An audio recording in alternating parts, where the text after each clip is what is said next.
साथ संगत जी, प्यार से कहना धन्यकार जी। तो ये जो भाव, चाहे हर एक ने कोशिश करके यहाँ सेवा में आके योगदान देना है, पर किसी वजह से अगर कोई नहीं भी आ पा रहा तो उन्होंने भी मन छोटा नहीं करना। ये सेवा तो एक भाव है, मन से एक अरदास, एक ये रूप।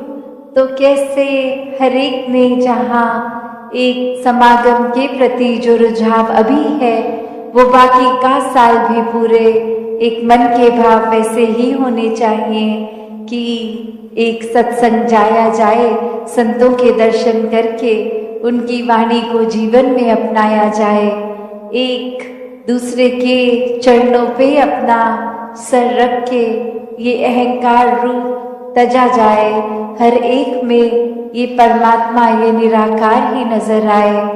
तो ऐसे भाव संतों ने हमेशा जब जब भी जिक्र किया, साथ ही एक निराकार को मन में हर समय के लिए बसाने के लिए ये सेवा, सुमिरन और सत्संग, और वही जो अभी सेवा का आज बार बार जिक्र, और साथ में ही ये शब्द भी कि अपनी इच्छा उस सेवा में ना डाली जाए, एक ये निरीक्षित रूप सेवा का।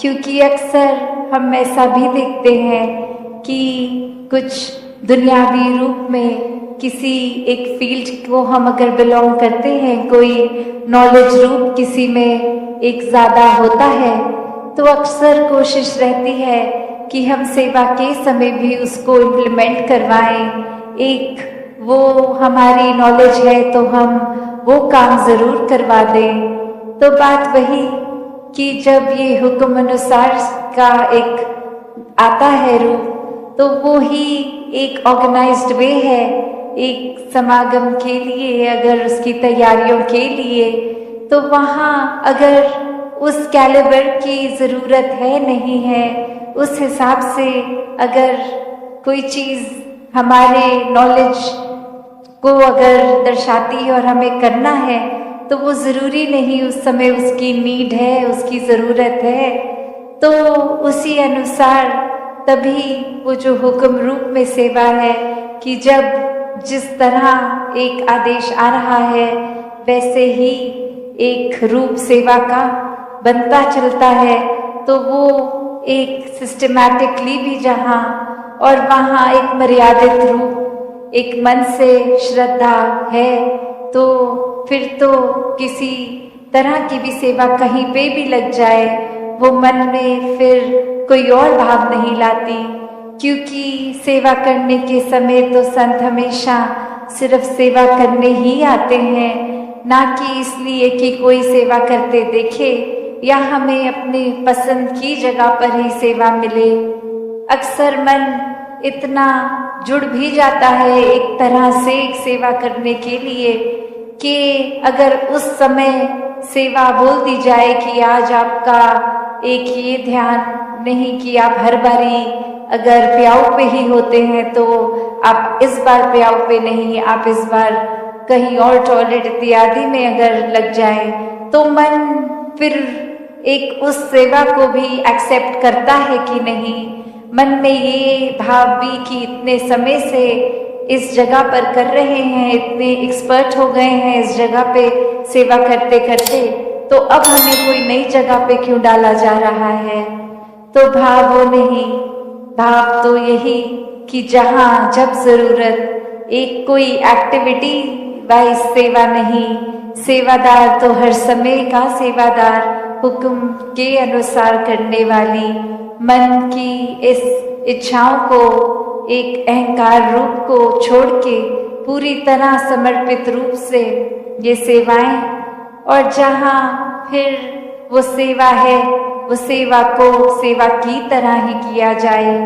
क्योंकि वो सिर्फ कोई कार्य नहीं कि अगर उदाहरण के तौर पे कि एक मिट्टी और तसले और वो तसलों में मिट्टी भर भर के आगे देना, तो ये भी मन में इसलिए नहीं कि रोज सुबह आ गए, पर वो मन का भाव तो सिर्फ कि आज कोई एक्सरसाइज हो जाएगी, आज भार उठा लेंगे, या फिर एक रूप की कुछ हमारे शरीर का बल है, हम ये कर सकते हैं, वरना और कोई इतनी फुर्तीली तरह से नहीं कर पाएगा।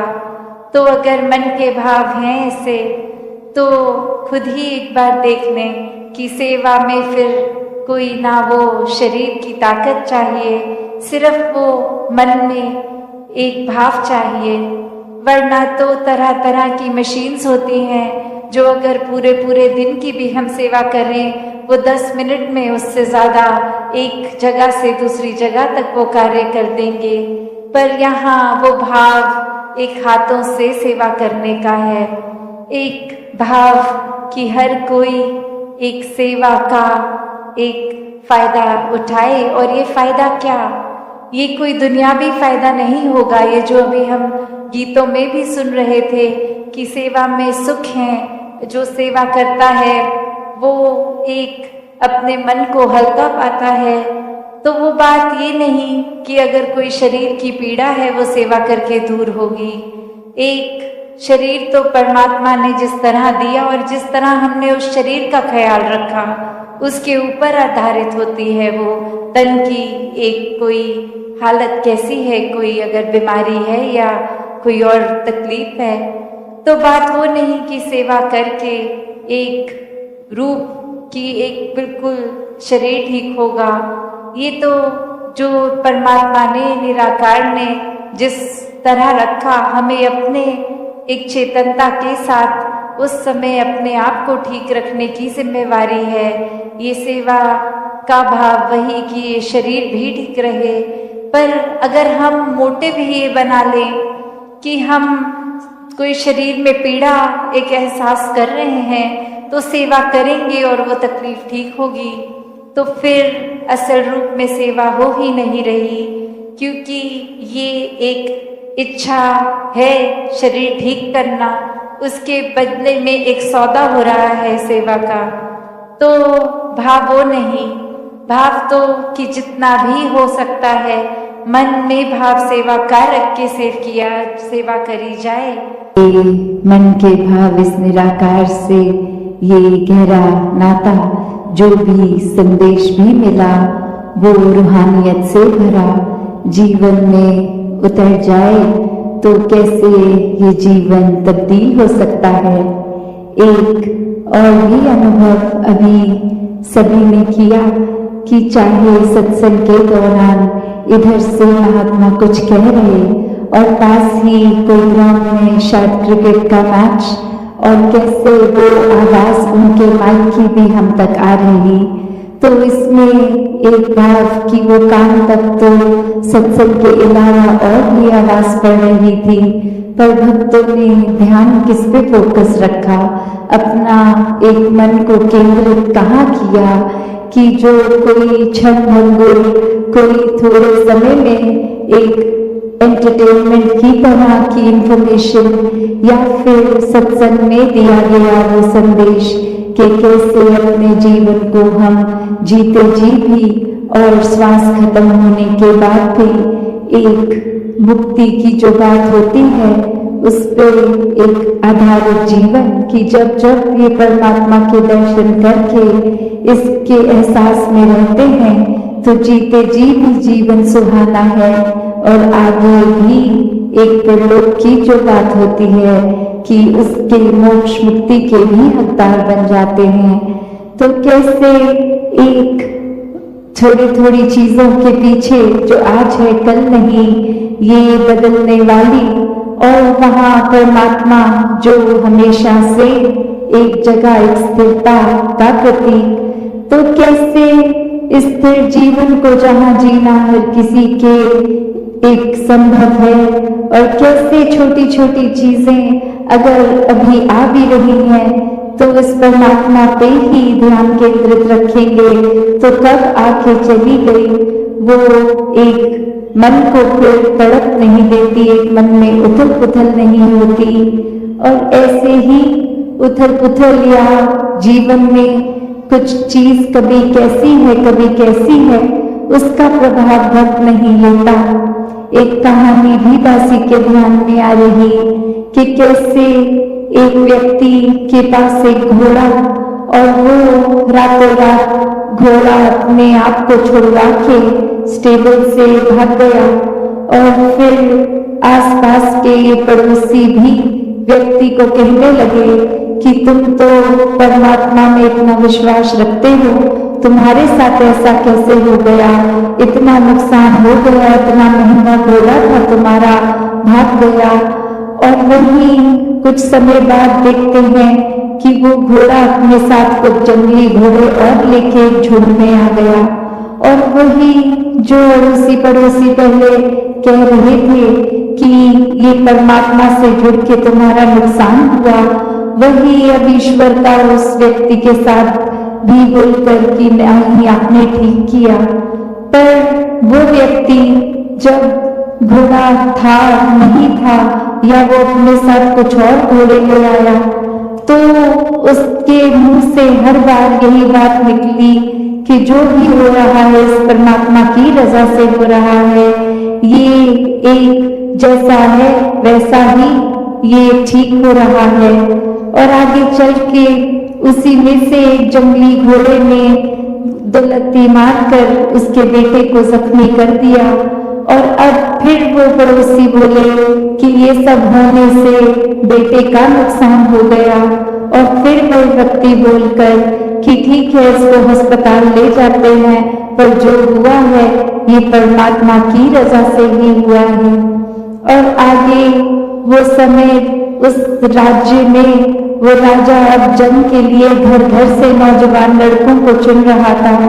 और जब उसके घर पहुंच के देखा कि एक ही जवान लड़का, पर वो एक फिजिकली फिट नहीं है, एक टांग में चोट है, तो वो जंग में उसको साथ नहीं लेके जाते।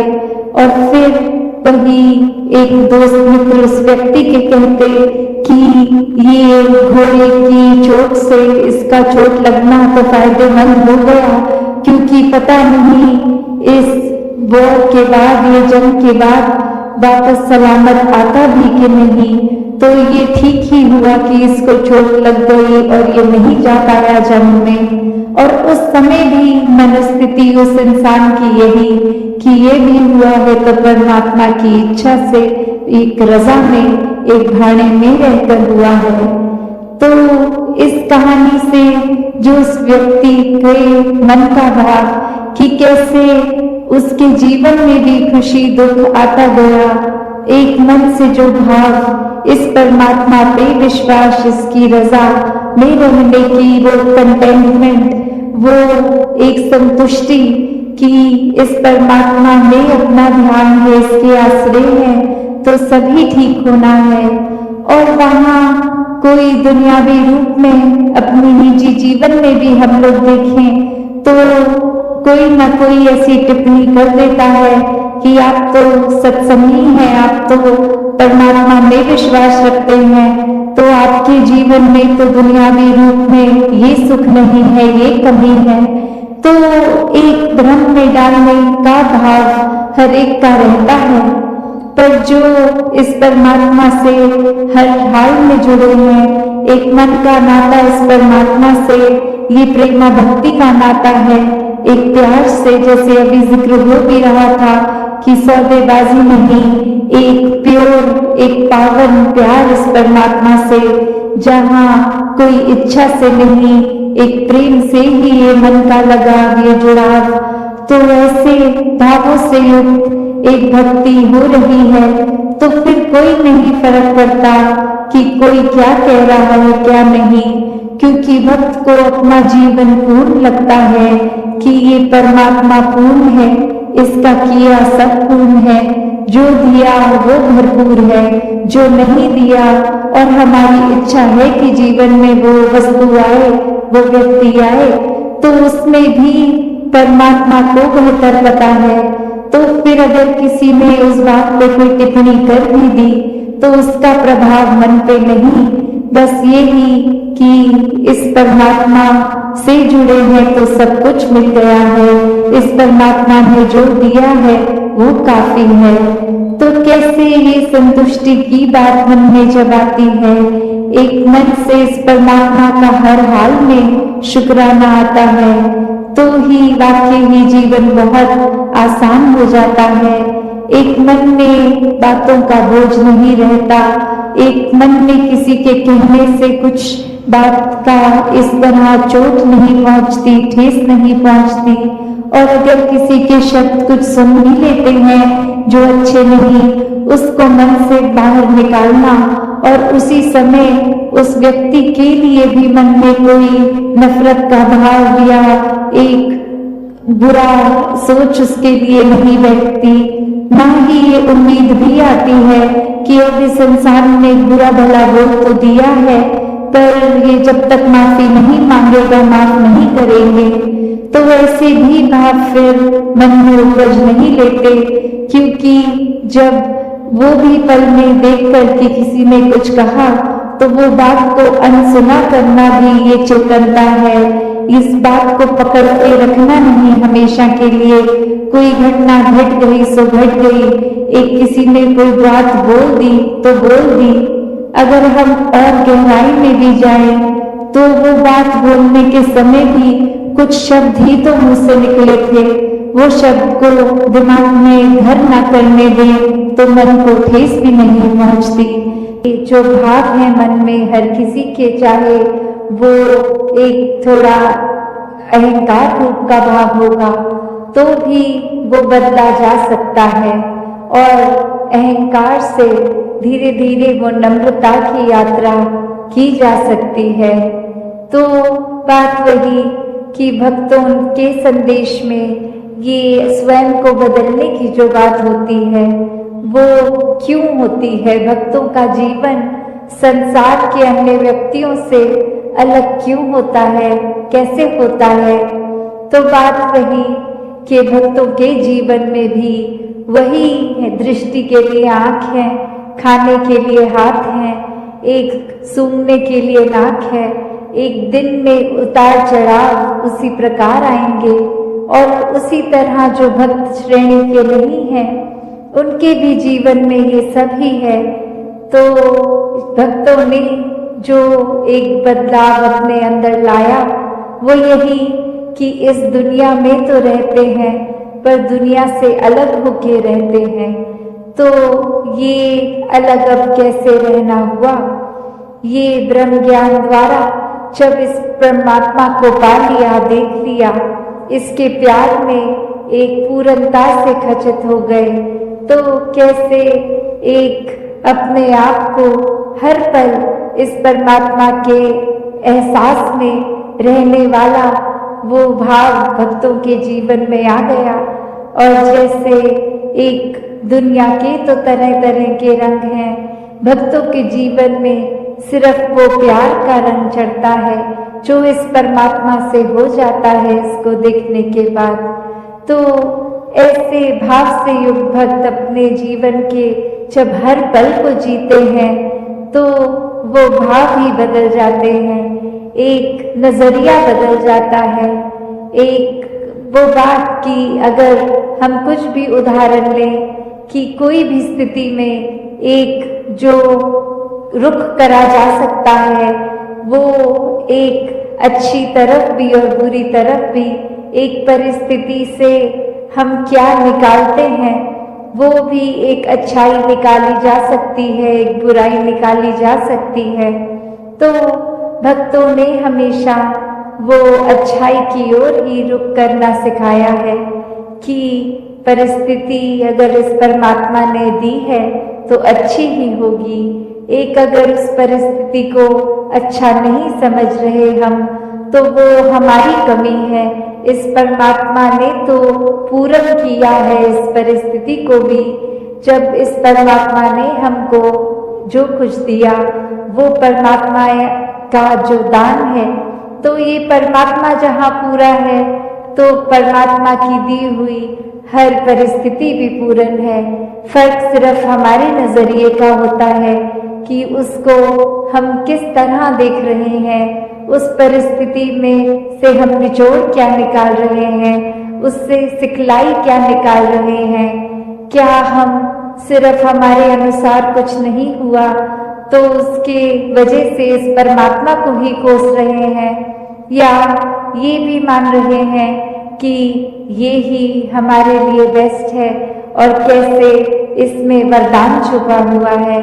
तो एक ये नजरिया भक्तों ने हमेशा से जो जिया कि आध्यात्मिक पहलू अपना हर किसी ने जहाँ एक बहुत ही उस नजरिए का बनाना है कि जीवन में ये शरीर मिला है, ये मटेरियलिस्टिक वस्तुएं मिली हैं, घर बार रिश्तेदारी बहुत कुछ मिला है, तो क्या इसी में पूरा समय रहकर इस परमात्मा के लिए समय नहीं निकालना, या फिर एक चुनाव अपना है कि इस परमात्मा के प्यार के रंग में ऐसे रंगे जाएं कि कोई दुनियावी रंग फिर छू नहीं सकता।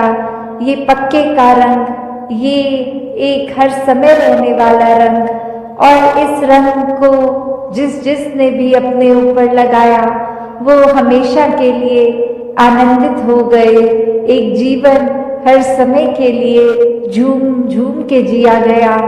और वो फिर बात कि भक्तों के जीवन में भी विपरीत परिस्थितियां आईं तो भी उन्होंने कभी इस परमात्मा से विश्वास नहीं तोड़ा।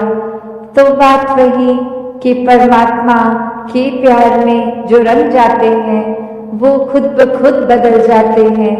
एक सामाजिक रूप से चाहे रहन सहन वैसा ही रहेगा जैसे ये परमात्मा के प्यार से पहले का था, वो एक शक्ल आकार सब सेम रहेगा, सिर्फ और सिर्फ जो बदला जाएगा वो मन के भाव बदलते हैं।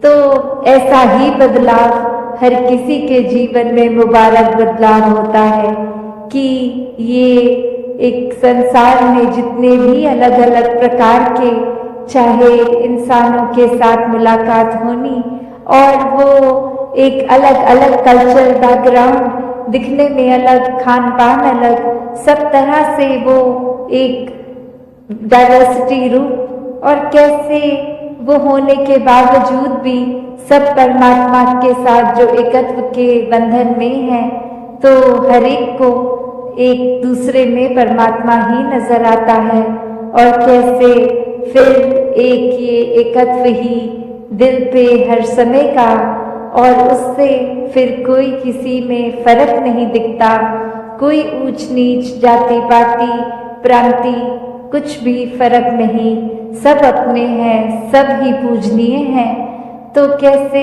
ये परमात्मा का वास तो पूरी सृष्टि के कण कण में है, और वहीं जो हर किसी में भी, और यही परमात्मा को देखना ब्रह्म ज्ञान है कि इस परमात्मा को जब हर समय के लिए ये दिखाई देगा कि हर जगह ही मौजूद है, तो फिर एक जहाँ अपनी भी चेतनता जाग उठेगी, एक जो सच्ची बात है जो भक्तों ने युगों युगों से समझाई है कि दुनिया भी एक दौलत तो आज है कल नहीं, इसने बदल जाना है, एक माया का रूप बदल जाना है, घर परिवार सोसाइटी सब बदल जाएगा, पर सिर्फ और सिर्फ एक चीज जो अपनी जगह में कायम दायम शुरू से थी, अभी भी है, और ये संसार खत्म होने पे भी रह जाएगी, तो वो बस ये परमात्मा, ये निराकार है।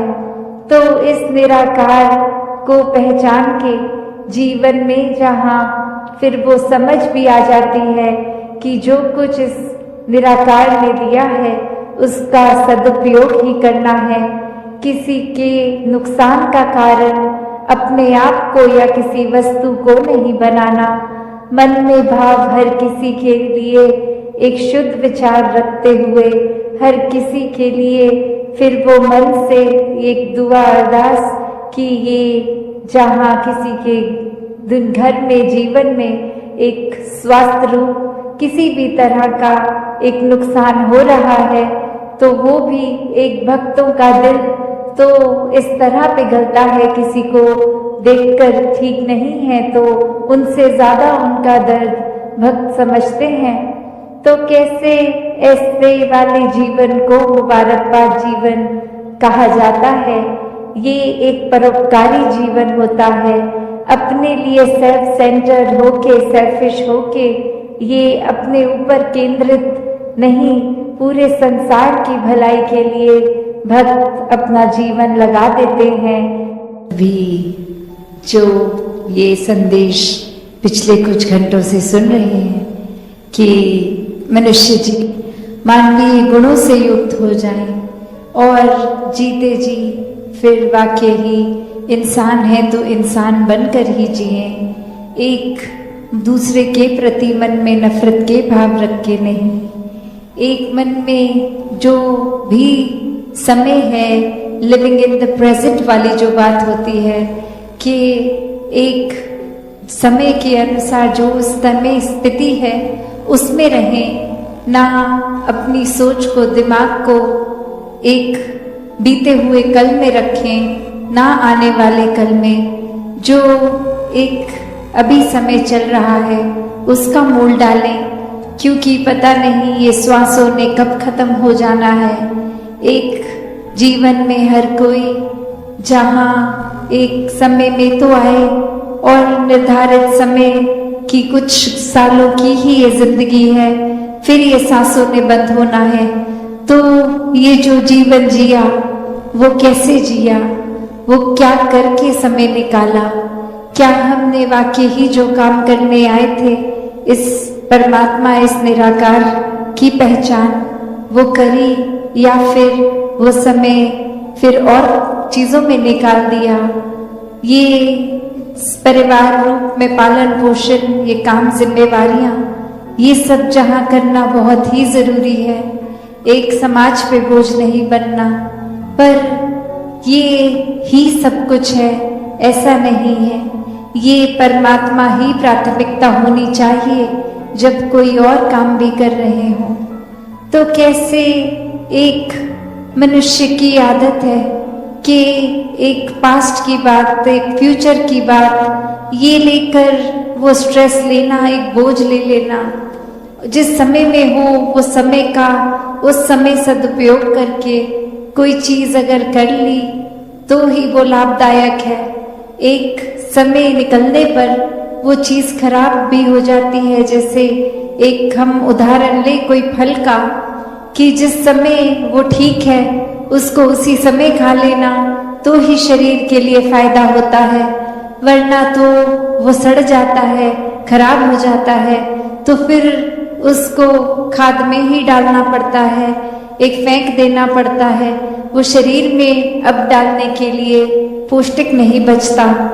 तो कैसे अपने जीवन में हर कोई ये समय का सदुपयोग करे, एक अपने दिमाग में हर किसी के लिए अच्छी सोच रखे, दिल में हर एक के लिए प्यार रखे। एक कहानी का सहारा लेके दासी ये बात रखना चाहेगी कि कैसे दो व्यक्ति एक बार नदी को पार करने के लिए जा रहे थे और उनको किसी ने कहा कि ये नदी आप जब पार कर लोगे तो किसी को भी आपने एक वो मदद रूप नहीं करना, एक अपना ही चलते जाना है, एक अपने आप का ही पूरा ध्यान रखना है।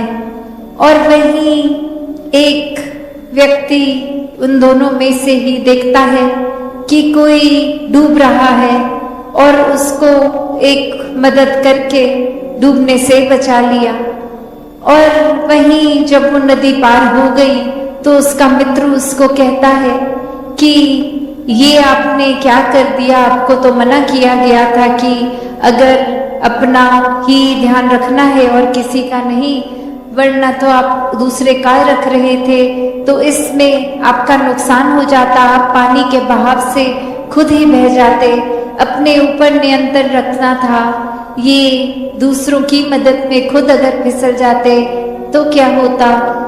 तो वही इंसान समझाते हुए कहता है कि मैंने तो कब का उस इंसान को छोड़ दिया वहीं का वहीं, तुम ही हो जो इतनी देर बाद अब नदी पार हो भी गई है तो भी वो ख्याल लेकर, वो बोझ लेकर अपने साथ चलते ही जा रहे हो। वो तो कब का इंसान जिसको जरूरत थी उस समय में कर दी गई उसकी मदद, और मेरे को ख्याल भी नहीं आया उसके बाद। तुम तो इतनी देर और बीत भी चुकी है तो भी वही सोच पकड़ के बैठे हो। तो ऐसे अक्सर हमने कितने और भी उदाहरण देखे हैं कि एक ट्रेन जो चल रही होती है उसमें एक इंसान के पास वो एक सामान रखने की जगह बनी होती है, उसमें सामान को अगर वो रख दे तो समझदारी से बहुत ही आराम से अपना सफर कर सकता है। और वहीं वो इंसान अगर सोचे कि मैं ट्रेन पे ऑलरेडी इतने लोगों का बोझ है, मैं और ना डालूं, मैं अपने सर पे ही अपना सामान रख लूं, तो वो ट्रेन को तो फर्क नहीं पड़ता, पर उस इंसान के ऊपर कितना वजन और इतनी देर वो डिस्कम्फर्ट, वो बेचैनी से रास्ता काटेगा। तो बात वही, एक ख्यालों को, एक सोच को, एक बेचैनी को अगर हम हर समय पकड़ के बैठेंगे तो सुकून कहाँ से आएगा, वो चैन कहाँ मिलेगा, वो आराम, वो पीस कहाँ होगी। और आध्यात्मिकता की बात जब करते हैं तो ये सुकून कोई थोड़ी देर का सुकून नहीं है, ये सुकून तो हर पल का हो जाता है जब इस परमात्मा से, इस आत्मा का ब्रह्म ज्ञान रूप से ये मिलन हो जाता है। फिर ये परमात्मा हर समय अंग संग ही दिखता है। कोई भी एक सिचुएशन होगी, एक समय कैसा भी चल रहा होगा, वो एक सुकून में जीवन कटता है और ये सुकून फिर कोई छीन नहीं सकता हमसे। ये तो हर हाल में, चाहे गम हो, खुशी हो, ये सुकून बरकरार रहता है। साध संगत जी, प्यार से कहना धन निरंकार जी। साध संगत जी, आप जी के चरणों में बहुत ही सुंदर विचार आसह प्रवान करें और ध्यान से सुने। साध संगत जी, एक बात हमेशा ध्यान में रखना कि जिस दिन से हमारा मन दूसरों के लिए शुभ सोचना प्रारंभ कर देगा, शांति उसी दिन से हमारे जीवन में प्रवेश करना शुरू कर देगी। कहे हरदेव, सभी से जग में सद्व्यवहार बढ़ाना है, गुरु ज्ञान से भाईचारा कायम करते जाना है। साथ संगत जी, संत ब्रह्मज्ञान को ही जीवन का आधार बनाकर प्यार बांटते हैं, इसलिए उनका प्यार केवल फूलों के साथ ही नहीं होता, बल्कि वे कांटों को भी कदर करते हैं। उनका प्यार किसी कामना से भरपूर न होकर निष्काम भाव से होता है। साथ संगत जी, दोस्ती वो नहीं जो जान देती है, दोस्ती वो भी नहीं जो मुस्कान देती है। अरे सच्ची दोस्ती वो ही है जो पानी में गिरा आंसू भी पहचान लेती है। साथ संगत जी, अल्लाह, राम, सतगुरु सब रब के नाम हैं, चाहे गोड़ कहे रब को मोहब्बत का नाम है। जब मिल गई नज़र प्रभु को देखने वाली, अपनी लगी लगने हमें दुनिया तमाम है। मिलजुल कर आओ जग में रह, हंसते खेलते करे भक्ति, सच की मिलता रूह को आराम है। हर शख्स में संत दिखाई दे रहा है हरी, जहाँ प्यार हो क्या फिर वहाँ नफरत का काम। साथ संगत जी, हनुमान जी के जीवन से यही शिक्षा मिलती है, जो खुद को गंवा देता है वो खुदा का रूप हो जाता है। रावण भगवान शिव का बहुत बड़ा भक्त था। शिव तांडव रावण ने लिखा, जिसे आज संसार गाता है। इतना महान भक्त होने के बावजूद भी एक गलती कर दी, भगवान से वैर कर लिया। सत्संगत जी, तुलसीदास जी रामचरितमानस में लिखते हैं, राम विमुख संपत्ति प्रभु ताई जाई, राई पाई बिनु पाई। अर्थात भगवान से दूर रहने पर सब कुछ चला जाता है। रावण ब्रह्मज्ञानी था, लेकिन रावण के अहंकार ने रावण के खानदान कुल का नाश कर दिया। अहंकार से बड़ी और कोई दूसरी बीमारी नहीं। साथ संगत जी, श्री अष्टवक्र गीता श्लोक 3 अध्याय 16। प्रयत्न से ही सभी दुखी है, पर कोई इसे जानता नहीं। इस निष्काम उपदेश से ही भाग्यवान व्यक्ति सभी मृत्यु से रहित हो जाते। मन अपना समुझाए ले, आया गिफिल होए बिन, समूझे उठे जाएगा फोकट फिर तो। अर्थात सत्संग जी अपने मन को समझा लो। तुम अनावश्यक भ्रम में पड़े हो, अगर समझ रहते नहीं समझोगे तो यह शरीर उठ जाएगा और अनावश्यक पूर्ण जन्म के चक्कर में भटकता रहेगा। मन दाता मन लालची मन राजा मन रंग, जो ये मन हरि से मिले तो हरि मिले निसंग। सत्संग जी है मन ही सभी सुखों का दाता है, पर मन बहुत लालची है, मन ही राजा और मन ही भिखारी है। यदि यह मन ईश्वर से जुड़ जाए तो परमात्मा निश्चय ही मिल जाएगा। मन चलती तन भी चले तात, मन को घेर तन मन दो बसी करे, होए राय सुमेर। सत्संग जी मन के मुताबिक ही शरीर भी चलता है, अतः मन का नियंत्रण करो। आदि तुम अपने मन और शरीर दोनों को अपने वश में कर लो तो राय को भी पर्वत कर सकते हो। मन और शरीर के नियंत्रण से तुच्छ व्यक्ति भी महान बन सकता है। सत्संगत जी परमार्थ में सदा हिम्मत हौसला दिखाते हैं। संत किसी हालात में भी बिल्कुल न घबराते हैं। जो सीमा पर हौसले से फौजी आगे बढ़ते हैं, देश की रक्षा करते हैं, वो देश की खातिर लड़ते हैं। कहने को तो एक डाकू भी हौसला दिखाता है, क्या करना उस हौसले का जो हानि पहुंचाता है। ताकत हिम्मत हौसले को नेकी में लगाता चल, कहे हरदेव परमेश्वर की कृपा बंदे पाता चल।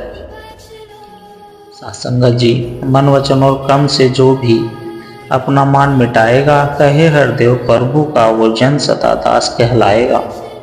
सत्संगत को हमेशा माँ का दर्जा देना है। जहाँ हमने मिशन का प्रचार अपने शब्दों द्वारा करना है, वहाँ अपने कर्मों द्वारा भी हमें मिशन का प्रचार करना है, क्योंकि बात उसी की ज़्यादा असर करती है जो खुद पर अमल करता है। सत्संगत जी दूसरों की खुशी से अपनी खुशी देखना एक बहुत बड़ा हुनर है, और जो इंसान ये हुनर सीख जाता है वो कभी भी दुखी नहीं होता। सत्संगत जी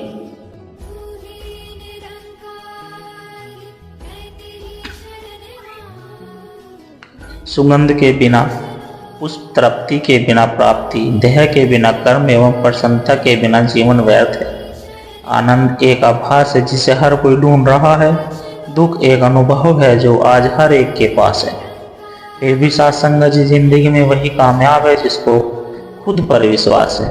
अध्यात्म जीवन जीने की कला है। परमात्मा को आधार बनाकर जीवन जीना चाहिए। सत्संग जी संसार का आधार लेना मतलब मन को भ्रांतियों में डालना है। आसक्ति विरक्ति अनासक्ति के मध्य मार्ग है अनासक्ति। सत्संग जी सद्गुरु हमें ब्रह्म ज्ञान देकर मध्य मार्ग अनासक्ति में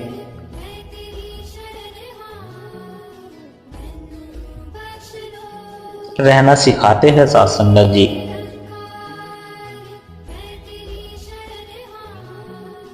न तो किसी भी चीज में खोना, असक्त मोहित होना, और न तो किसी भी चीज को घर परिवार जिम्मेदारी से भगाना, विरक्त होना है। सत्संगत जी अनासक्ति से जीवन को जीना है। अनासक्ति मतलब योग करते हुए भोगों को भोगना चाहिए। परमात्मा के साथ जुड़कर हम हर कार्य को करना चाहिए।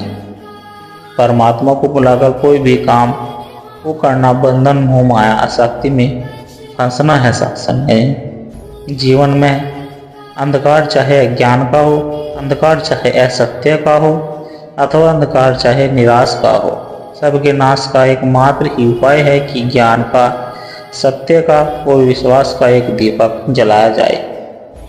सत्संगत जी श्री अष्टवक्र गीता श्लोक 2 अध्याय 16 कर्म भोग करो या समाधि में रहो, और चूंकि तुम विद्वान होते हैं, तुम्हें चित्त की सभी आशाओं को शांत करना अत्यंत आनंदप्रद होगा। सतगुरु को तू मन में बसा ले, अपने आप को तू बचा ले, अपने आप को तू पहचान ले, 84 से तू बचा ले, सुमरन में मन लगा ले, सेवा को तू अपना ले, जीवन को भक्ति के रंग में रंग ले, सतगुरु के वचनों पर चले। साथ संगत जी प्यार से कहना, धन निरंकार जी।